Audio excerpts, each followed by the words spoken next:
En segunda de Timoteo yo quería tocar, yo puse, después el pastor acá le dará el material, yo puse el testamento de Pablo. ¿Pero por qué el testamento de Pablo? Porque son las últimas palabras de Pablo en segunda de Timoteo, ¿no? Después de ahí Pablo es sacrificado, es decapitado, se calcula las 2 o 3 semanas de haber escrito esa carta.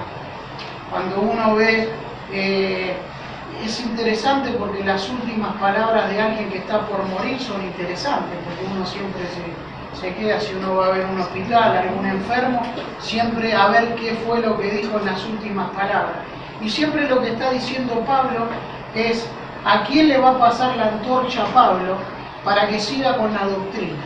Sin embargo, yo tengo 3 encarcelamientos de Pablo. Yo tengo uno del año 58 al 60 en Cesarea de Filipo, uno del año 61 al 63 en Roma, que él está en una casa alquilada. Ustedes lo ven en el libro de Hechos, capítulo 28, versículo 30 al 33, por ahí ustedes van a ver que está en una casa alquilada donde recibía gente, donde podía hablar con la gente, donde ustedes después ven en Filipenses 4:22, si no me equivoco, y dice, le mandan saludos los que están, los soldados de la casa del César.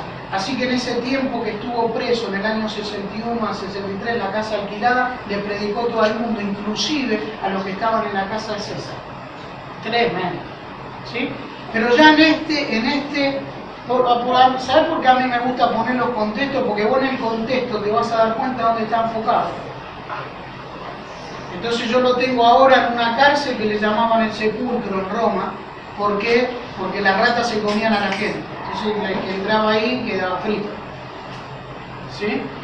¿Qué hacían los?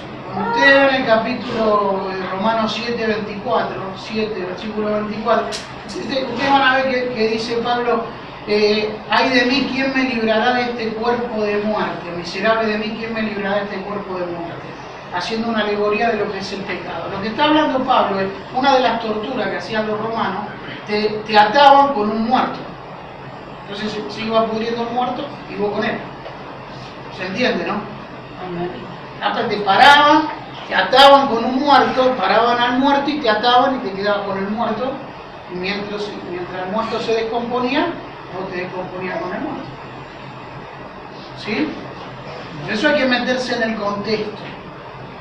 ¿Cómo está Pablo? ¿Se entendió, no? Miserable de mí, ¿quién me librará de este cuerpo de muerte? Está haciendo una alegoría de lo que es el pecado, pero la está haciendo sobre algo real, ¿no?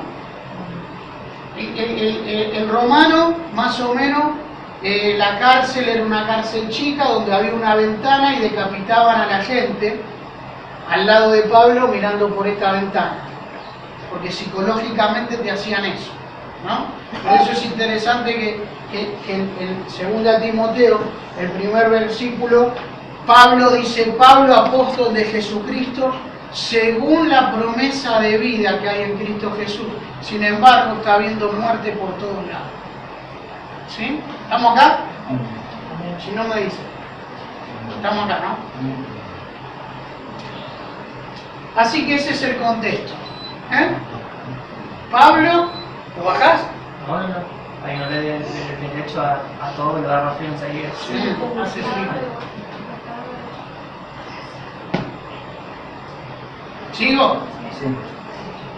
Por eso el primer versículo ya llama la atención porque dice Pablo, apóstol de Jesucristo, según la promesa de vida que hay en Cristo Jesús. Sin embargo, lo están a punto de decapitar. Y sin embargo está habiendo muerte por todos lados. Y habla de la promesa de vida que hay en Cristo. Y lo que lo está, digamos, preocupando a Pablo es a quién le pasa la doctrina. No me habla que Satanás lo atacó, no me habla de lo que él está pasando, no se enfoca en lo de él, no manda a Timoteo a que ore por él por lo que está pasando en la cárcel, ¿sí? Sino manda a quién le pasa la doctrina, porque la doctrina es importante. ¿Sí? ¿Estamos acá? Sí. La doctrina es lo más importante que hay, por eso el Señor dice: escudriñad las Escrituras porque a vosotros les parece que tenéis vida eterna y ellas son las que dan testimonio de mí. Eso lo dice Juan 5:39. En el versículo 40 dice: si le creíste a Moisés, me tenés que creer a mí, porque de mí escribió él. En toda la Escritura yo siempre veo a Cristo. Siempre. ¿Sí? Entonces, bueno, ¿a quién le pasa la doctrina? ¿Por qué? Porque ya en la iglesia se empiezan a meter muchas herejías, se empiezan a meter muchas falsas doctrinas, se empiezan a meter falsos maestros, se empiezan a meter falsos apóstoles. Siempre ustedes van a ver una imitación que hay. Siempre, siempre, siempre Satanás imita. Siempre. Ya cuando ustedes ven Primera de Reyes 12, ustedes van a ver que se separan los reinos. Se van 10 tribus con Jeroboam y 2 tribus con Roboam. Y esas 10 tribus, ¿qué hace Jeroboam? Dice: la adoración genuina era en Jerusalén, ¿sí? Donde el Señor había mandado, pero ahora divide y pone un becerro en Betel y un becerro en Dan. Y divide la adoración genuina hacia el Señor. Entonces lo primero que hace, cambia el objeto de culto, que es el Señor, y pone un becerro de oro. ¿Sí? La adoración a la riqueza, podríamos llamarlo. Después cambia lo que es el lugar. Cambia el objeto de culto, que en vez de ser el Señor es un becerro de oro.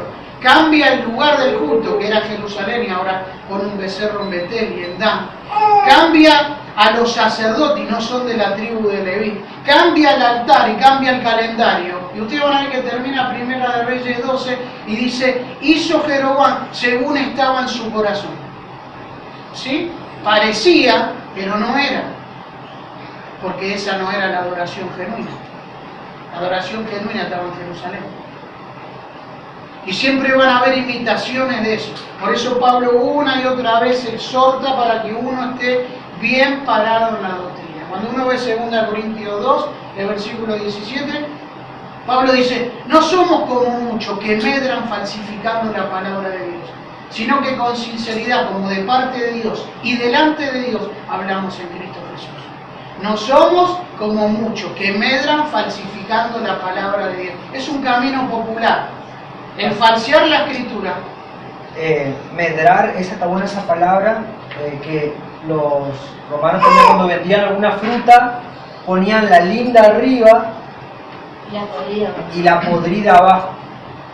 Entonces puede aparecer algo muy lindo porque te están vendiendo un buzón. Sería. Como hacen ahora también. ¿Sí? Sí. ¿Se entiende, no? Sí. Cuando uno ve Filipenses 3:18, dice: por ahí andan muchos, dice Pablo, y aún lo digo llorando, que son enemigos de la cruz de Cristo, cuyo fin será perdición, cuyo Dios es el bien y cuya gloria la vergüenza. Y hace un contraste, y el versículo 20 dice: nuestra ciudadanía está en el cielo. ¿Sí? Es un contraste, los que buscan las cosas terrenales, los que falsifican la palabra de Dios y los que buscan las cosas de arriba. Siempre van a ver eso en la Escritura. Siempre, siempre, siempre. ¿Sí? Por eso en Lucas 12:32 dice, el Señor dice: no temáis, manada pequeña, porque a vuestro Padre le ha placido daros el reino. ¿Manada cómo? Pequeña. Entonces no se salvan mucho. Digo, no sé. ¿Sí? Entrar por la puerta estrecha. Y la pregunta, ¿cuál fue que le hicieron? Señor, ¿se salvan poco? Y dijo: entrar por la puerta, porque muchos son los que quieren entrar y no pueden. Usted no escuche cuando uno está en un púlpito y te diga: está en el púlpito y no te el siervo del Señor. Analice lo que dice primero. Después vea. ¿Sí? Los de Berea dijeron: ¿quién es este? Y este es Pablo, y es grosso. Dice: vamos a ver si lo que dice Pablo es así. Y era más noble que los de Salónica. Vamos a ver si lo que dice Pablo, y escudriñaban la palabra. Escudriñe si lo que yo le digo no es así. Fíjese. Y después se va a dar cuenta los desastres que hay. Cómo se lastima a la gente, cómo la gente queda herida. A la gente le miente. Dice: levanta la mano. ¿Y qué hago? Y no, levanta la mano, tenés vida eterna. Es un negocio redondo ese. No le dicen que tiene que cambiar de vida. No le dicen que tiene que dejar de golpear a la mujer. No le dice que tiene que dejar de tomar. No le dice que tiene que dejar que arrepentirse y dejar la vida vieja y empezar a tener una buena nueva vida en Cristo y vivir una vida rendida y sometida a los pies del Señor y hacer la voluntad de Él. Eso no se lo dice porque no queda nadie. ¿Iba a decir algo, no? No. Me pareció. Entonces yo quería tocar unos versículos acá en Timoteo. Acá Timoteo está pasando por un mal momento, un momento bajo. Cuando ustedes ven la escritura que por ejemplo dice Dios no nos dio un espíritu de cobardía. ¿Por qué? Porque eso era lo que estaba pasando Timoteo. Estaba siendo cobarde. No se quería identificar con el Señor. Por eso si ustedes ven el versículo 8 dice: por tanto no te avergüences de mí y de dar testimonio al Señor Jesucristo. ¿Por qué? Porque está pasando, se empiezan a levantar contra el liderazgo y el ministerio de Timoteo y está pasando un mal momento ministerial. Como cualquiera lo puede pasar, ¿sí? Cuando a mí me dicen que esta es una carta pastoral, una epístola, está bien, sí, es una epístola pastoral, pero yo me quiero enfocar en lo que es el don, porque cada uno tiene un don de Dios que lo tiene que poner al servicio del Señor, ¿sí? Vamos acá, cualquier cosa me pregunto. A Timoteo lo dejan en Éfeso y está pastoreando la iglesia de Éfeso. Si yo me voy al capítulo para atrás, antes de entrar en la enseñanza, ustedes van a ver que dice, ¿lo tienen 1 Timoteo 1:3? Dice, como te rogué que te quedases en Éfeso. ¿Ven? Ahí estamos. Cuando fui a Macedonia, para que mandase a algunos que no que. ¿Lo tienen? 1 Timoteo 1:3. Algunos que no enseñan diferente doctrina. Algunos que no enseñan diferente doctrina. Lo deja a Timoteo, lo deja en Éfeso para que se quede ahí y empiece a acomodar las cosas, porque había algunos que estaban enseñando diferentes doctrinas. ¿Sí? La doctrina es una sola, la doctrina no cambia. Yo no puedo ir por la margen de la escritura porque quiero acaparar gente. No. Nunca, jamás el mensaje fue ese, nunca. El evangelio no es un camino popular, el evangelio es un remanente. Por eso no todos se convierten a Cristo. Por eso cuando ustedes ven Lucas 14, el versículo 22 en adelante, dice, multitudes lo seguían al Señor. Multitudes, la escritura habla de entre 3.000 y 5.000 personas. Pero el Señor se dio vuelta y dice que no aborrece a padre o madre, hijo, hija, y su esposa, y aún su propia vida, no puede ser mi discípulo. Ese no es un mensaje que acapare gente. Es más, ni lo quiero arriba a un púlpito. Ese fue el mensaje. ¿Sí? Siempre el mensaje, Juan el Bautista en Mateo 3, el versículo 8, dice arrepiéntanse. El Señor en Marcos 1, el versículo 15, dice el tiempo de Dios se ha cumplido, el reino de Dios se ha acercado, arrepiéntanse y crean en el Evangelio. Los apóstoles en Hechos 3:19 dice arrepentid y convertid para que sean borrados vuestros pecados y vengan tiempo de refrigerio de la presencia del Señor. Ese era el mensaje. Esa era la base de la salvación. Ese era el mensaje. En Hechos 17:30 el Señor dice, Dios habiendo pasado por alto los tiempos de esta ignorancia, ahora manda a todos los hombres en todo lugar que se arrepientan. Ese es el mensaje, no que sean propios, no que hagan un pacto. El mensaje es ese. No hay otro mensaje. Y lo que lo preocupa a Pablo, o sea, ¿a quién le va a pasar la doctrina? ¿Sí? Acá se empiezan a levantar personas contra el liderazgo de Timoteo, por eso es la carta, ¿sí? Y ustedes ven ahí que se empiezan y dice el versículo, estamos en 1 Timoteo 1, sí. 19, manteniendo la fe y buena conciencia, y desechando la cual ¿qué? ¿Naufragaron qué? 1.19, 1 Timoteo. ¿Qué dice? Alguien me lo lee, por favor. Sin temor, lea. Manteniendo la fe y la buena conciencia, desechando la cual naufragaron en cuanto a la fe algunos. De los cuales Seguí. son... Dale, Sí, dale. de los cuales son Himeneo y Alejandro, a quienes entregué a Satanás para que aprendan a no blasfemar. ¿Listo? Entonces empiezan a naufragar, empieza a haber otra doctrina diferente. ¿Estamos de acuerdo en eso? ¿Sí o no? Sí. Yo a veces escucho cosas que no. Digo, ¿cómo puede ser que está diciendo? Y la gente va. Y va. Y a veces me dicen, pero es así, se lo mostrás con la Biblia, yo qué sé, cuando volviste a los 2 años sigue estando ahí. Dice, no, tenés razón, pues, te sacan los soquetes, no se te desatan un cordón. Y volvés a los 2 años y sigue estando ahí. Y volvés a los 3 años y te dice lo mismo y sigue estando ahí. Es increíble, increíble. Por eso te terminás siendo mala sangre, te indignás y después decís, claro, si siguen estando ahí. No todos se entienden. Pero cuando yo siempre digo una cosa, uno puede decir, a mí me enseñaron, ¿no? ¿Qué dice la Biblia? Pero yo, ¿qué dice la Biblia? Esto es así. A mí me parece, ¿no? ¿Qué dice la Biblia? Ustedes van a ver en 1 de Timoteo 6, 7, dice, estoy haciendo como una introducción, ¿no? Porque lo veo que están como medio dormidos. Y Pablo dice, sin duda nada hemos traído a este mundo y sin duda nada hemos de sacar, así que con sustento y con abrigo, con esto estemos contentos. Y yo pongo entre paréntesis, entonces el siervo de Dios no es codicioso. Se me ocurrió hace un rato. Con sustento y con abrigo, con esto estemos contentos. O sea, usted se va a ir de acá sabiendo lo que es un siervo del Señor. Sabiendo lo que es doctrina, lo que el Señor habla. El Señor dijo en Juan 12:8, siempre va a haber pobre entre ustedes. No le dijo que hagan un pacto, que le podía haber dicho. Tranquilamente, ¿no? El joven rico cuando vino dijo, vende todo y dáselo a los apóstoles. No, dijo, dáselo a los pobres. Digo, no sé. No le dijo, dáselo al profeta que viene ahí con palabra del Señor. ¿Sí o no? ¿Estamos acá? Así que teniendo sustento y abrigo, con esto estemos contentos, porque los que quieren enriquecerse caen en lazo y en tentación, y toda codicia dañosa y necia que hunde a los hombres en perdición. ¿Sí? Porque el amor al dinero es raíz de todos los males, lo cual codiciando algunos se extraviaron de la fe y fueron traspasados muchos dolores.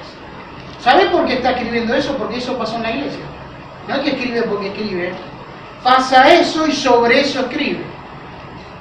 El amor al dinero, raíz de todos los males, lo cual codiciando algunos se extraviaron de la fe y fueron traspasados por muchos dolores. Pero después el versículo 11 dice, mas tú, hombre de Dios, huye de qué? De estas cosas. Sigue la justicia, la fe, la piedad, ¿sí? Y pelea la buena batalla de la fe. Así que después me dice, hombre, ¿vos sabés qué es la primera vez que pone hombre de Dios en todo el Nuevo Testamento? Y esa palabra hombre de Dios lo está afirmando a Timoteo como hombre de Dios era Moisés, como era Elías. Dice, pero tú, hombre de Dios, lo que está diciendo está haciendo un contraste de los que están en los versículos del 10 para arriba, hace un contraste, le dice, pero vos sos un hombre de Dios. Ellos van por lo temporal, pero vos vas por lo eterno. Ellos van por lo terrenal, vos vas por lo celestial, porque sos un hombre de Dios. Y yo conozco al hombre de Dios, según este versículo, mas tú, hombre de Dios, huye y sigue la justicia. ¿Huye de qué? De la codicia. Así que yo conozco al hombre de Dios, por lo que huye, por lo que sigue y por lo que pelea. Esto no es difícil, ¿eh? ¿Sí? Yo le agarro a la hija de Ariel y le pregunto y me lo va a saber decir. Le digo, tío, ¿es codicioso el siervo de Dios? Y me va a decir, no, Tony. ¿Cómo tiene que ser un siervo de Dios? Y me va a decir, tiene que ser, huir de esto, seguir esto y pelear por esto. Me lo dice una criatura. Así que yo voy a saber un hombre de Dios por lo que sigue, por lo que huye y por lo que pelea. Y porque no es codicioso. Vos sabés que la codicia en la Escritura se paga cara, ¿no? Por eso el Señor en Lucas 12:15 dice, mirá bien, guardad de toda avaricia, porque la vida del hombre no consiste en la cantidad de bienes que posee. Amén.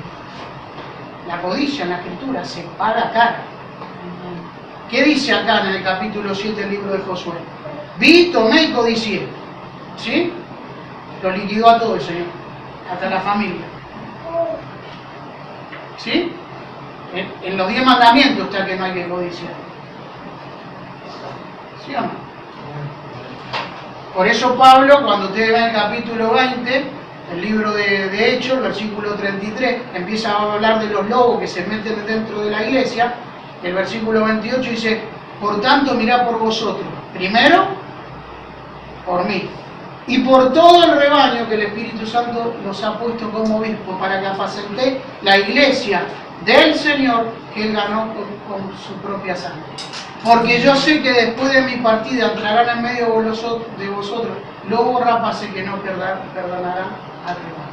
Y de vosotros mismos se levantarán hombres que hablen cosas perversas y arrastrarán así a los discípulos. Y el versículo 32 dice, ahora os encomiendo a Dios y a su palabra. Primero me advierte de los lobos y después me encomienda a la comunión con el Señor y a la palabra, que tiene poder para sobreedificarlo y darle herencia entre todos los santificados. Y el versículo 33 de Hechos 20 dice, porque yo todo lo que me fue necesario a mí, está hablando Pablo, y lo que han estado conmigo eran los discípulos de Pablo, estas manos me han servido. O sea, él sostenía a los discípulos, los discípulos no sostenían al apóstol. Igualito, claro. Otra vez digo. En todo, y dice Pablo, en todo les he enseñado que porque ni vestido, ni oro, ni plata codicié de nadie. Ante vosotros sabéis que para lo que me fue necesario a mí y a los que están conmigo, estas manos me han servido. Y en todo les he enseñado que trabajando así se debe ayudar a los necesitados. Versículo 35, recordando las palabras del Señor Jesucristo, bienaventurados dar que recibir. Eso lo dice la Biblia. No, yo no tengo otra. ¿Sí? Ni vestido, ni oro, ni plata codicié de nadie. Y hace un contraste con los lobos que viene hablando de arriba. Está diciendo, guarda con lo que hace un lobo. Quiere satisfacer su glotonería. Que nunca se sacia, quiere cada vez más. Estamos acá.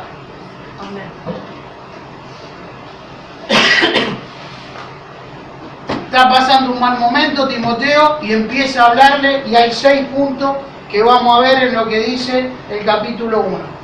Pablo, apóstol de Jesucristo, por la voluntad de Dios, según la promesa que hay en Cristo Jesús. A Timoteo, amado hijo, gracia, misericordia y paz de Dios, Padre y de nuestro Señor Jesucristo. Leemos hasta el versículo 17, 2 o 3 versículos cada uno. Doy gracias a Dios, al cual sirvo desde mis mayores con limpia conciencia. No se olviden que Pablo está en la cárcel, de mis mayores con limpia conciencia, de que sin cesar me acuerdo de ti en mis oraciones, noche y día, deseando verte, al acordarme de tus lágrimas para llenarme de gozo. Otro, y vamos hasta el versículo 17, y lo desglosamos. Trayendo a la memoria la fe no fingida que hay en ti, la cual habitó primero en tu abuela Loida y en tu madre Eunice. Y estoy seguro de que en ti también, por lo cual te aconsejo que avives el fuego del don de Dios que está en ti por la imposición de mis manos. Otro. Porque no nos ha dado Dios espíritu de cobardía, sino de poder, de amor y de dominio propio. Por tanto, no te avergüences de dar testimonio de nuestro Señor, ni de mí, preso suyo, sino participa de las aflicciones por el Evangelio según el poder de Dios. Otro.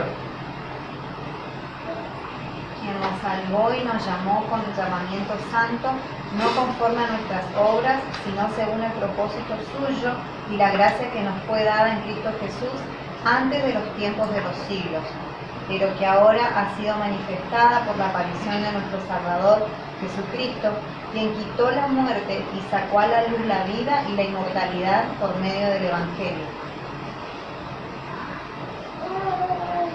Del cual yo fui constituido predicador, apóstol, maestro de los gentiles, por lo cual asimismo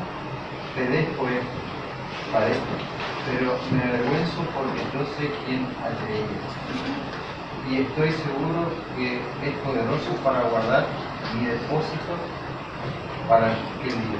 Retén la forma de las sanas palabras que de mí oíste, la fe y amor que es en Cristo Jesús. Guarda el buen depósito por el Espíritu Santo que mora en nosotros. Ya sabes esto, que me abandonaron todos los que están en Asia, de los cuales son Figelo y Hermógenes.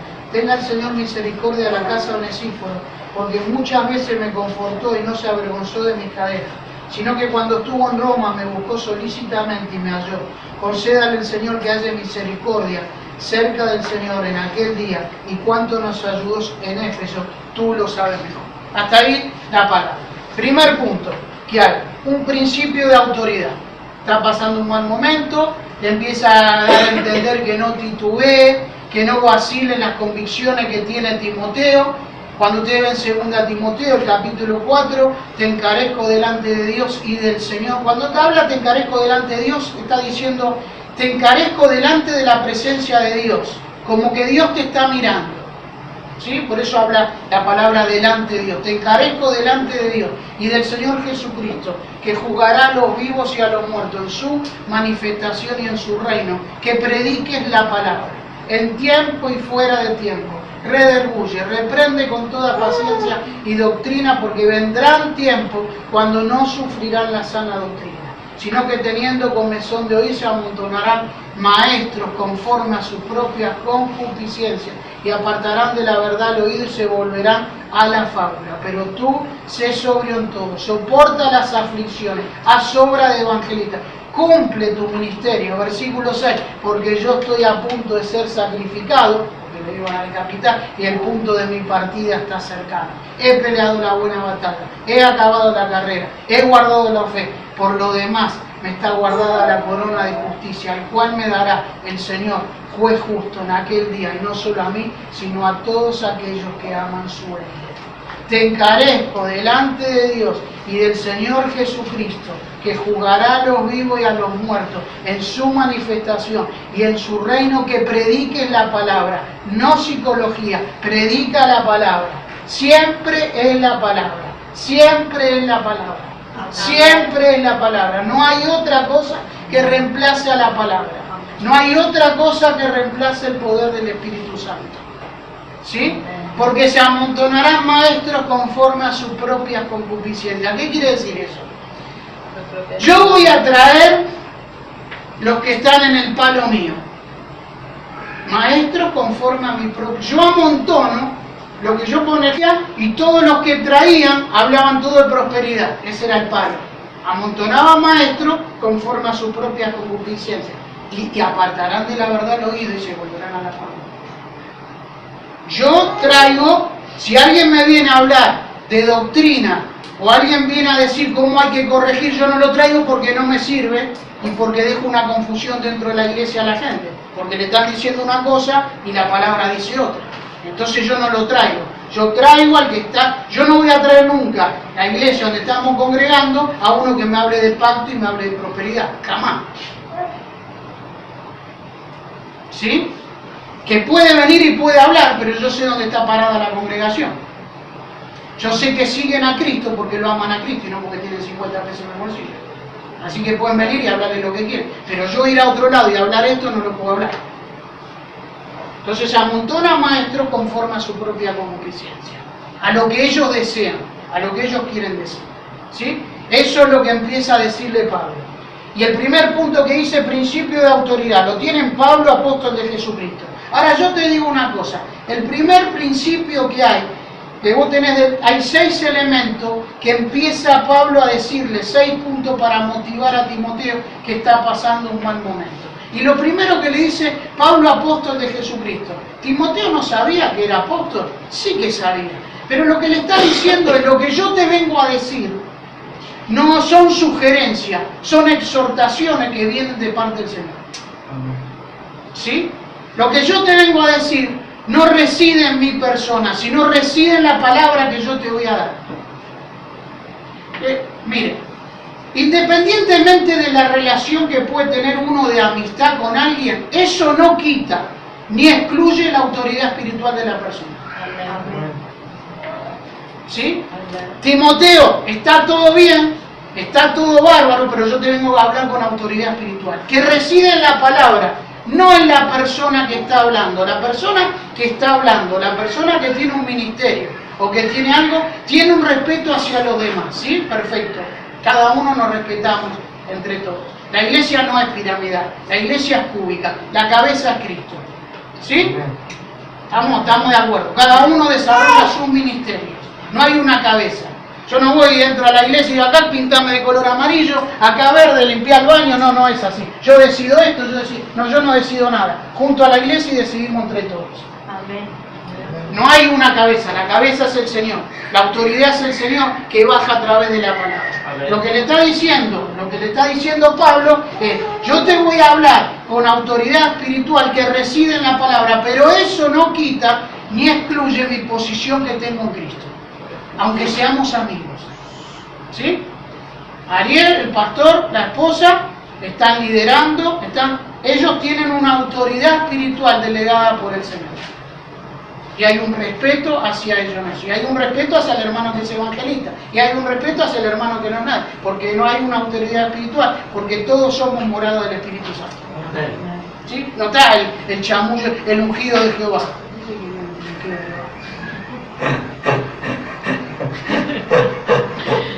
¿Dónde está eso? Hay ungido de Jehová. Cada uno de nosotros es morada del Espíritu Santo, es bautizado en el Espíritu Santo, es sellado por el Espíritu Santo y va en un camino progresivo de ser lleno del Espíritu Santo. Pero no hay el ungido. Mirá lo que soy yo, el ungido. ¿Sí? Es así, ¿sí? Cuando uno ve Mateo 23:8, ustedes van a ver y dice, vosotros no queréis que lo llamen maestro, porque uno solo es el rabí, todos los demás son hermanos. Mirá qué corto, ¿sí? Todos desarrollan el ministerio. Mirá qué interesante que el capítulo 6 de Hechos tenían problemas. Las griegas con las judías porque tenían que servir las mesas, pum, pum, pum, y fueron a los apóstoles y los apóstoles dijeron, elijan ustedes gente de buen testimonio llena del Espíritu Santo y de fe. ¿Quién eligió? La iglesia, no eligen los apóstoles.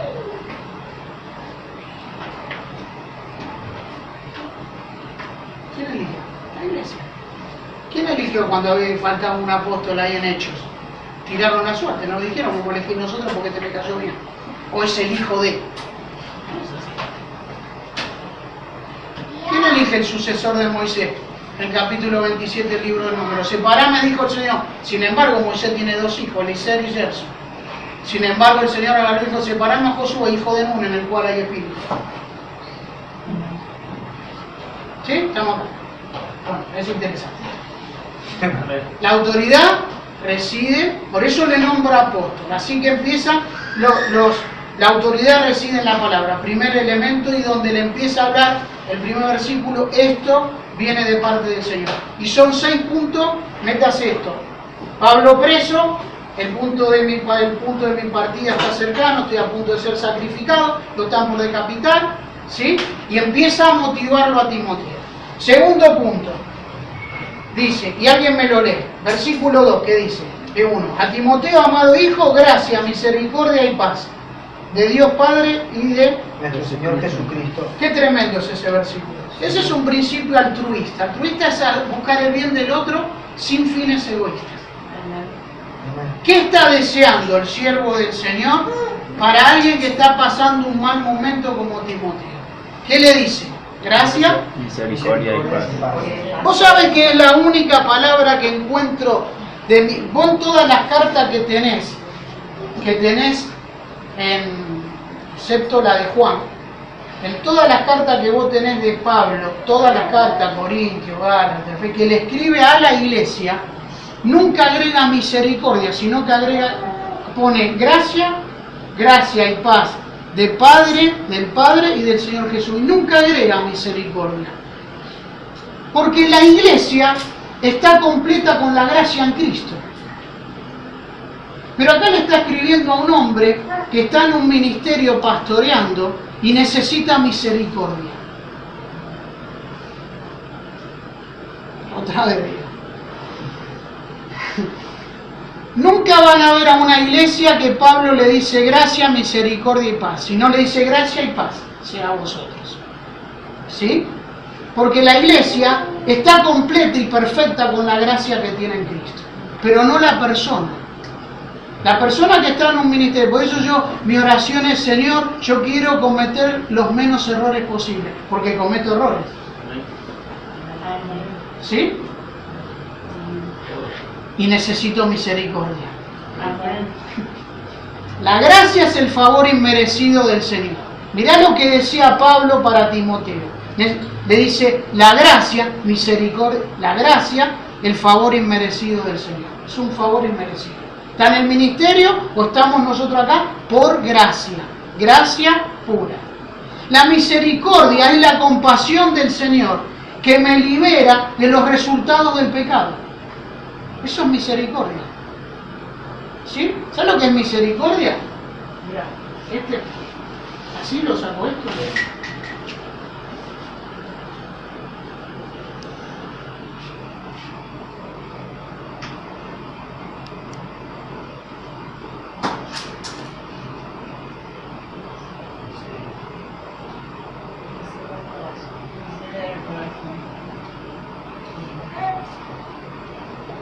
Yo necesito que el Señor tenga misericordia en mi corazón. ¿Sí? Cada uno de nosotros necesitamos misericordia del Señor. Esa es la compasión del Señor que me va a liberar del resultado o de las consecuencias de mis errores. Yo cometo errores, no sabés, ¿sí? Pero sé cuando los cometo y sé dónde ir y arrepentirme. Gracia y misericordia. Y el resultado de la gracia y la misericordia es que voy a tener paz. Es que voy a tener una vida, voy a tener mi mente. Yo siempre digo una cosa, la paz en una mente no tiene precio. ¿Sí? La paz, lo que produce la gracia y la misericordia es una paz que domina la mente y el alma. Yo siempre lo voy a decir. A mí cuando me decían que yo tuve 11 años tomando cocaína y me decían Dios te bendiga, pero decía qué lindo, ¿no? Apenas empecé a congregarme, pero cuando me decían que Dios te dé paz, ¿sabes lo que es una mente adicta con paz? No tiene precio. No tiene. Vos lo relacionás todo con la droga. ¿Sabes lo que venga el Señor y te ponga paz?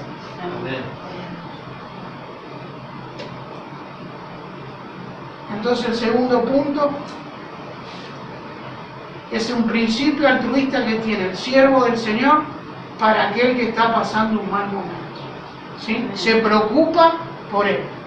Le dice que la relación de amistad no excluye la autoridad espiritual. ¿Sí? Y le dice que se preocupa por él.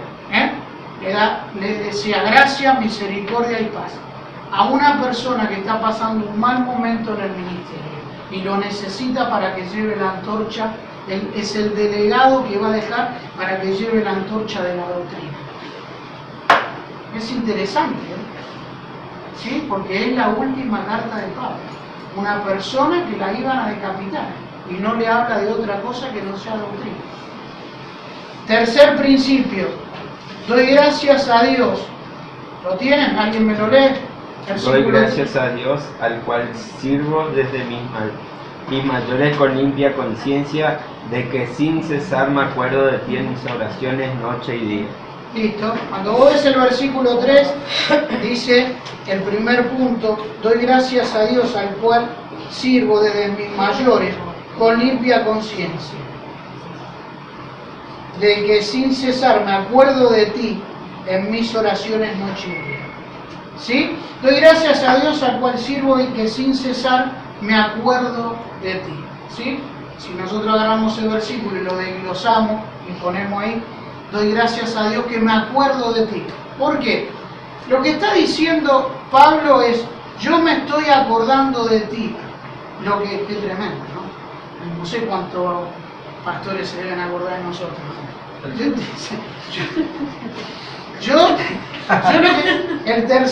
El tercer punto es un aprecio hacia Timoteo. Así que yo puse un principio de aprecio. Se está acordando de él. ¿Sí? Se acuerda de él está orando por él, siendo su compañero, siendo una persona que está en la cárcel y empieza a acordarse de Timoteo y me está hablando de un aprecio hacia Timoteo. Amén. No está viendo otra cosa, no se está enfocando en el problema que él está pasando, sino se está acordando de Timoteo. Así que ese es un principio de aprecio hacia Timoteo. Y está hablando de los mayores, pues posiblemente está hablando de los apóstoles que fueron antes de él o los patriarcas del Antiguo Testamento. Por eso dice de mis mayores. Y estoy con limpia conciencia. O sea, Pablo está en la cárcel y está hablando, yo no estoy acá porque hice algo malo, sino yo estoy acá y estoy pasando esto por predicar el Evangelio. Pero mi conciencia está limpia porque yo no tuve ningún motivo egoísta, ningún motivo malo, ningún motivo torcido para servir al Señor. Yo no estoy por esa cuestión acá en la cárcel, sino que yo estoy acá con mi conciencia está limpia. Serví al Señor con limpia conciencia. ¿Sí? Uno a veces dice, yo siempre digo, ¿cuál es la motivación que llega a alguien a servir al Señor? Porque hay una motivación. Uno tiene que cuestionarse esa motivación y examinársela. ¿Qué me motiva a mí a servir al Señor o a cada uno de lo que nosotros estamos hablando? ¿Sí? Hay una motivación. El seminario te pone 3P. Dice 3P, algunos están motivados por 3P. Plata, poder o polleras. ¿Sí? A mí lo que me tiene que motivar a servir a Cristo es el amor al Señor. No puede haber en el corazón de un siervo o una sierva del Señor otra motivación que no sea esa. No puede haber una motivación por plata, no puede haber una motivación porque lo que uno no consiguió en la casa lo quiere tener en un púlpito, o lo que no consiguió en la vida secular lo quiere lograr en un púlpito. No es así. O quiere tener una autoridad que no la tiene en la casa. Entonces va a la iglesia y se hace capanga. Pero cuando llega a la casa, mamá mía. El agradecimiento. Amor y agradecimiento. Sí, amor y agradecimiento. Perfecto. ¿Sí? Así que sí, un principio de aprecio hacia Timoteo. Está ahí con limpia conciencia.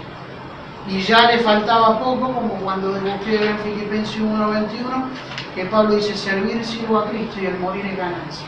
Así que la ganancia de Pablo estaba ahí a la puerta. Estaba por cobrar. Estaba por recibir la corona al siervo del Señor. Yo estoy a punto de ser sacrificado. Ese era el presente de un siervo. He peleado la buena batalla. Ese es el pasado. Por lo demás me está guardada la corona de justicia, la cual me da. Ese es el futuro de la esperanza. Presente, pasado y el futuro de un siervo del Señor. ¿Sí? La ganancia del siervo estaba ahí a la puerta. ¿Sí? Qué linda que es la palabra, ¿no? Ahora, ¿por qué da gracias? ¿Saben cuando uno dice, si ustedes desglosan bien el versículo, doy gracias a Dios al cual sirvo por mis mayores con limpia conciencia, de que sin cesar me acuerdo de ti? ¿Sí? Está agradecido, da gracias a Dios, ¿por qué? Después injerta la frase limpia conciencia. Pero da gracias a Dios por haberlo conocido a Timoteo. Es tremendo. Imagínate que un siervo, un apóstol, Pablo, ¿no?, te diga eso. ¿Sí? ¿Cómo se habrá sentido Timoteo? Lo que le está diciendo él, doy gracias a Dios por lo que Dios hizo en mí. Te lo voy a parafrasear. Pablo está diciendo, Timoteo, yo doy gracias a Dios por haberte conocido. Yo doy gracias a Dios por lo que Dios hizo en mí a través de ti. Tremendo. Yo doy gracias a Dios que el privilegio que me dio el Señor, Timoteo, de poderte discipular. Porque para mí, dice Pablo, fue una bendición. Tremendo. Seguimos. Principio de motivación, el cuarto punto. con limpia conciencia de que sin cesar me acuerdo de ti en qué, en mis oraciones noche y día. Bueno, mirá lo que le está diciendo a Timoteo y él estando preso. No se olvide ese contexto. Se acuerdan las oraciones de él. Qué lindo cuando un siervo del Señor dice que está orando por vos. Qué bueno que es eso. A veces uno deja de lado lo que es la oración o no le dice a alguien que está orando por él. Pero acá me está enseñando que es necesario que aquel que está en una posición de liderazgo, ¿sí? Y para cada uno de nosotros es necesario decir a los hermanos que uno está orando por ellos, porque ese es un motivo de gozo y de gratitud hacia la persona. Qué lindo cuando uno dice que está, qué lindo cuando uno dice que vos estás pasando algún mal momento con un hijo adolescente y te están orando. Amén. ¿Es así? ¿No? Qué lindo que es eso, ¿no? Un día vino un coreano y hacía 5 años, había venido al seminario en el 2008, 2009, entonces nos quedamos hablando con el coreano y entonces el coreano, ¿y cómo se llaman tus hijos? Mi hijo se llama Alan y mi hija Camila. Y bueno, yo qué sé, bueno, yo voy a estar orando por él. Y después volví al seminario en el 2014. ¿Sabes lo que me dijo el coreano? ¿Cómo anda tu hijo Camila y Alan? ¿Sabes por qué no se olvidó? Porque oraba todos los días.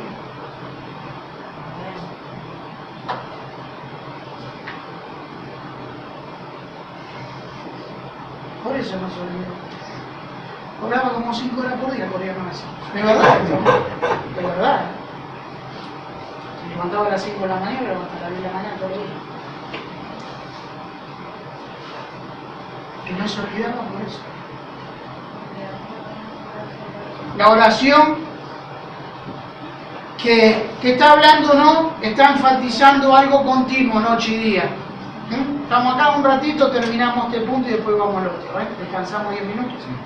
¿Sí? Terminamos acá con 3 puntos más y lo hago. Así que eso era la motivación que uno tiene que para orar. El Señor era un hombre de oración. Cuando ustedes ven Marcos 1, ustedes van a ver que el Señor, cuando ve el versículo que el tiempo se ha cumplido, el reino de Dios se ha acercado, arrepiéntanse, crean en el Evangelio, el Señor va por el mar de Galilea o Tiberia o Genezaret, es el mismo mar, es un lago, los judíos le decían mar, va por ahí, lo encuentra Pedro, que está remendando las redes, tirando las redes, Juan las está remendando, y sigue caminando, yo qué sé, y va a la sinagoga, y en la sinagoga había uno endemoniado, adentro de la sinagoga. Ay, se me escapó.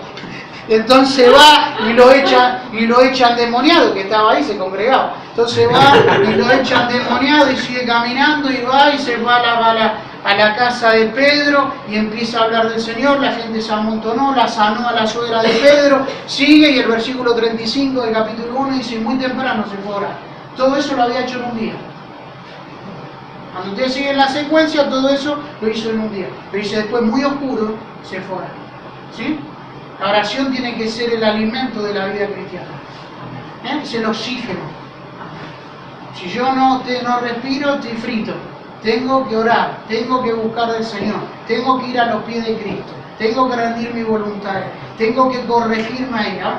En realidad a mí el Señor nunca me dice nada, pero lo único que me dice es donde yo tengo que corregir. Yo quiero que venga con una revelación y dice: no, acá hiciste mal, acá le contestaste mal a este hermano, acá hiciste esto, acá le hiciste desprecio al otro, con tu hijo tenés que arreglar esto, con tu esposa tú tenés que sentarte en un café, con el hermano. Y esto viene y se queda como un monje tibetano, viene la revelación y digo: ¿cómo hace? No importa. ¿Sí? Entonces, vamos, yo arreglo esas cosas a los pies del Señor. ¿Sí? A los pies de Cristo. El tipo viene con una revelación que le bajó así hace 20 años que no perdona al hermano. Entonces el Señor no le dice que tiene que para mí, sí, le dice. Yo la primera vez que fui a dar clase en el seminario, que me dijeron: Tony, ¿vas a dar clase en el seminario? Yo digo: clase en el seminario, ¿no? Pero antes de dar clase yo oraba. Había un tío mío que yo no lo podía ni ver, más o menos pasaba el tipo a 20 kilómetros y a mí se me revolvía el estómago. Es verdad esto, no lo podían ir. Bueno, a mis ojos era mal tipo, y restauré la relación, ¿no? Pero así yo estaba en el cristianismo, así había ido. Y yo le pedí al Señor que yo quería hablar la palabra, y me decía, anda, pedir perdón a tu tío. Y yo decía que no quería ir. Anda a pedirle perdón a tu tío. Cada vez que oraba era una tortura. Era así. Yo se los hago contar por mi esposa. Y eso me frenaba la bendición del Señor. Agarré un día, lo llamé por teléfono y digo, quiero sentarme a tomar un café con vos. Y fui y le pedí perdón. Yo a él y se puso colorado. Y hablé con mi primo y se entregó a Cristo. Y a los 15 días me llamaron del seminario. ¿Sabés cómo salí? Medía 2,5 metros yo.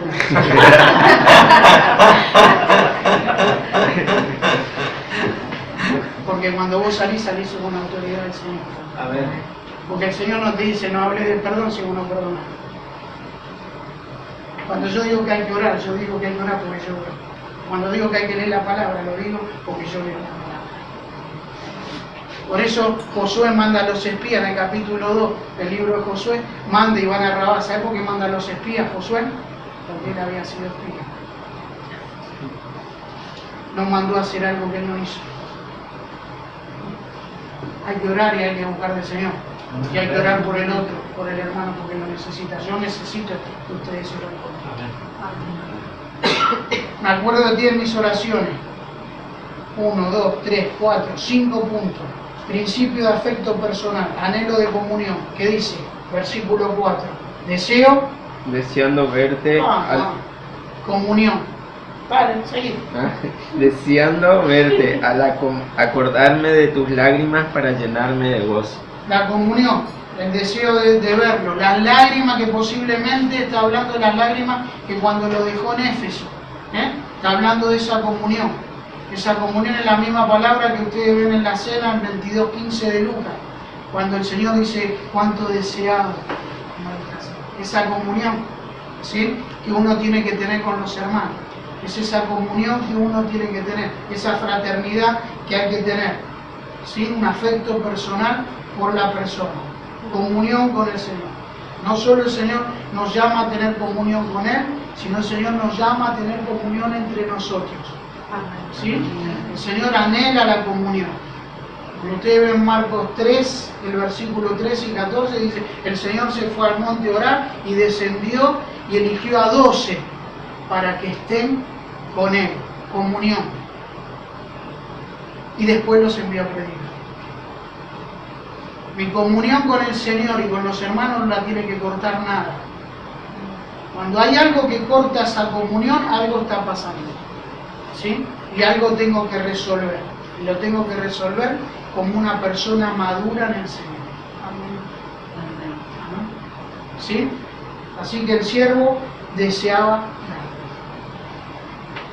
verte. Deseo verte. Un afecto genuino. Un amor propio por Él. Principio de afirmación. Dice, trayendo a la memoria, versículo, trayendo a la memoria la fe no fingida que hay en ti, la cual habitó primero en tu abuela Loída y en tu madre Eunice, y estoy seguro que en ti también. Está afirmando que tiene una fe genuina. Es interesante eso, ¿no? O sea, pónganse en este contexto, está pasando por un mal momento y todas las cosas que le está diciendo. Yo tengo aprecio por vos, quiero verte, estoy orando día y noche. Y vos tenés una fe que es genuina, o sea, que hay una fe que es fingida. Pero te diciendo, vos tenés una fe que es genuina, no podés estar pasando por este momento. Te tenés que empezar a levantar, te tenés que empezar a moverte tus convicciones, a moverte, a no vacilar, a no titubear de lo que es la doctrina. ¿Sí? ¿Se entiende? Ahora, vos sabés que es interesante y nombra a la abuela y a la madre. Ahora vos fíjate lo que es la palabra. ¿Qué hora es?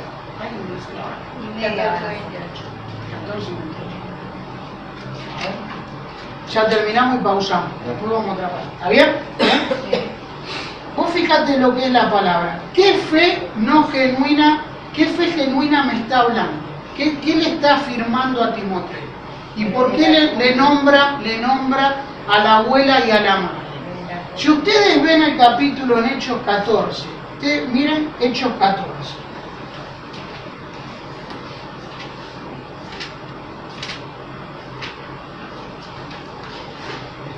Donde, vos acá tengo madre y abuela judía, ¿sí? No se olviden que tienen el Pentateuco, tienen los salmos, tienen los profetas, ¿sí? Ahora yo vuelvo a repetir el versículo. Ustedes cuando ven Deuteronomio 6, el versículo 4, dice: oye Israel, Jehová nuestro Dios, Jehová uno es, y amarás al Señor con todo tu corazón, con toda tu alma y con toda tu fuerza, y estas palabras que yo te mando hoy estarán sobre tu corazón. Y las repetirás a tus hijos en tu casa, andando en el camino, al acostarse y al levantarse, ¿sí? O sea, en todo tiempo. ¿Estamos? La madre y la abuela saben eso. Y lo educan a Timoteo, porque el padre es un gentil griego, lo educan a Timoteo en la palabra, pero no en lo que era Cristo. ¿Sabe Timoteo la palabra del Antiguo Testamento? Esperaban al Mesías. ¿Estamos acá? Si no me preguntan. Y dice 14:20, ¿lo tienen 14:20 de Hechos? Pero rodeándole los discípulos, se levantó y entró en la ciudad, y al día siguiente salió con Bernabé. ¿Para dónde? Derbe. Para Derbe. Y después de anunciar el Evangelio a aquella ciudad y de haber muchos discípulos, volvieron a Listra, Iconio y Antioquía. Van a Derbe y se convierten en muchos discípulos. ¿Sí? ¿Qué me dice 16? Acá pasan, en el capítulo 16, pasan 5 años de que había estado en Derbe. 5 años. ¿Estamos acá? 5 años que había estado en Derbe. Y dice el capítulo 16 de Hechos: después llegó a Derbe y a Listra, y aquí que había allí cierto discípulo que Timoteo, hijo de una mujer judía creyente, pero de padre griego, y daban buen testimonio de él los hermanos que estaban en Listra y en Iconio. ¿Quién era? Habían pasado 5 años, la madre Eunice y la abuela Loida se convierten en Derbe y abrazan la fe en Cristo y se la transmiten a Timoteo. ¿Se entendió? Amén. Por eso le habla de la fe no fingida, y ustedes ven ahí donde tienen la escritura, en 2 de Timoteo, ahí donde estamos estudiando el capítulo 3, dice el versículo 14, ¿qué dice? Pero persiste tú, 2 Timoteo 3:14, ¿qué dice? 2 Timoteo 3:14. Pero el entendimiento de ellos se embotó. 2 de Timoteo capítulo 3 versículo 14. Sí. Pero persiste tú en lo que has aprendido y te persuadiste. Pero persiste tú en lo que has aprendido y persuadiste, sabiendo de quién has aprendido. ¿De quién? De Loida y de Eunice. Y que desde la niñez, ¿de qué niñez? Desde antes de conocer a Cristo, ya la abuela y la madre le transmitían la palabra. Desde que tu niñez has sabido las sagradas escrituras, las cuales te pueden hacer sabio para la salvación por la fe que es en Jesucristo. Toda la escritura es inspirada por Dios, útil para enseñar, para redarguir, para corregir, para instruir en justicia, a fin de que el hombre de Dios sea perfecto, enteramente preparado para toda buena obra. Así que la escritura no tiene sustitutos. ¿Sí? Entonces, el principio de afirmación, la fe no fingida que había en Timoteo, lo motiva y le dice, después cuando vemos las exhortaciones en el versículo, por lo cual hasta ahí, en la fe no fingida, y lo dejamos ahí en el versículo 5, y después vamos, acá tenemos entonces 6 elementos que motivan a Timoteo, y después del versículo 6 en adelante hay 8 componentes que Timoteo es motivado para el servicio. ¿Amén? Amén. Oramos y después pausamos 10 minutos y seguimos.